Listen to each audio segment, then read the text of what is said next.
वाचाल तर वाचाल. एखादं पुस्तक एखाद्याच्या आयुष्याला कलाटणी देऊ शकतं असं नव्हे. एखादं पुस्तक एखाद्याच्या आयुष्याला कलाटणी देऊ शकतं असं नव्हे, तर एखादं पुस्तक तमाम मानवी समाजाला समान हक्क, समान संधी, समान अधिकार, अभिव्यक्ती स्वातंत्र्य, समता, स्वातंत्र्य, बंधुता, न्याय देऊ शकतं. एक व्यक्तीचे नव्हे तर संपूर्ण देशातील नागरिकांचे, स्त्री पुरुषांचे जीवन परिवर्तनीय करू शकतं. आणि ते पुस्तक म्हणजेच भारताचे संविधान होय.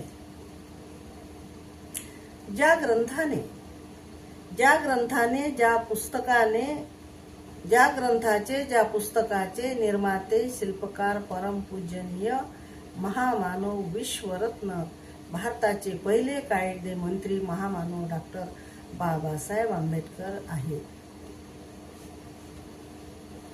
भारतीय संविधान हे असं पुस्तक आहे की त्याचं वाचन केल्यास या देशातील तमाम नागरिक वैचारिक, सामाजिक, आर्थिक, राजनैतिक स्वातंत्र्याचे धनी होतील.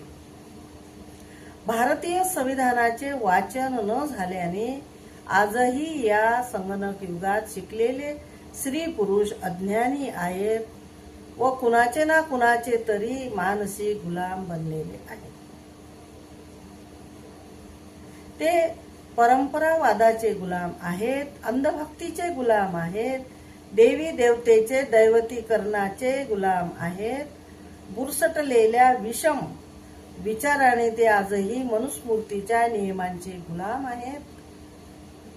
माणूस एक वर्गही शिकलेला नसला तरी तो विज्ञाननिष्ठ असावा, परिवर्तनवादी असावा. आणि जो विज्ञाननिष्ठ आणि परिवर्तनशील असतो तोच बाबासाहेब आंबेडकरांचा अनुयायी असतो. तोच तथागत भगवान गौतम बुद्धाचा शिष्य असतो, पाईक असतो. परिवर्तन स्वीकारणारा मनुष्य हा डोळस असतो. परिवर्तन विचाराचं असावं, आचाराचं असावं, वेशभूषेचं असावं, विज्ञानाचं असावं. माणूस हा समतावादी असावा, मानवी कल्याणाच्या संस्कृतीचं, ज्ञानाचं, तत्वाचं जतन करणारा असावा. असा मनुष्य शिकलेल्या व्यक्तीपेक्षा कधीही श्रेष्ठ ठरू शकतो. शिकून सवरून या देशातील तमाम बौद्ध व इतर मागासवर्गीय, ओबीसी, बहुजन समाजातील लोक काही अपवाद वगळून बंधू भगिनी भारतीय संविधानाचं वाचन करीत नसतील तर ते कुचकामी आहेत, शिकूनही अज्ञानी आहेत.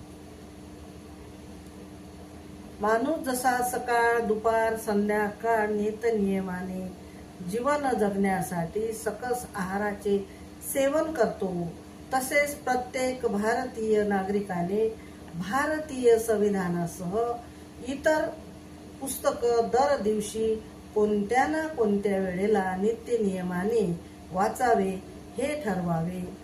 निरोगी राहण्यासाठी जसा शरीराला सकस आहार हवा असतो, जशी शरीराला अन्नाची गरज असते, तसेच बुद्धीला सशक्त व फ्रेश ठेवण्यासाठी बौद्धिक ज्ञानाची गरज असते व त्याकरता पुस्तक वाचणे हे अगत्याचे असते.